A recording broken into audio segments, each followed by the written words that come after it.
ബലമുള്ള കുട്ടികളുണ്ട്. അല്ലാന്നുണ്ടെങ്കിൽ ചിലപ്പോ ഇറങ്ങിയിട്ട് പോകും. പിടിച്ചു വലിക്കുമ്പോ ഇളകട കുറ്റിയാണെങ്കിൽ കുറ്റി പുറത്തോട്ട് പോകും. അപ്പൊ അതുപോലെ ബലവത്തായിരിക്കുന്ന സ്തംഭം തൂണ അല്ലെങ്കിൽ കുറ്റിയിലാണ് കുതിരകളെ പെട്ടുപോകുന്നത്. ഇവിടെ എവിടെയാ എവിടെയാ ബന്ധിക്കേണ്ടത്? ചന്ദ്രാഭരണ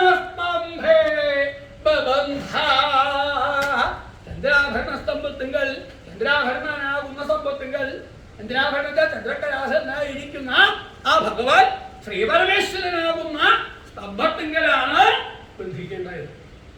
ആ പഞ്ചേന്ദ്രിയങ്ങളാകുന്ന കുതിരകളെ ധൈര്യമാകുന്ന കയറുകൊണ്ട് ചന്ദ്രാഭരനാകുന്ന ചന്ദ്രകലാശനായിരിക്കുന്ന ഭഗവാൻ ശ്രീപരമേശ്വരനാകുന്ന സ്തംഭത്തിങ്കൽ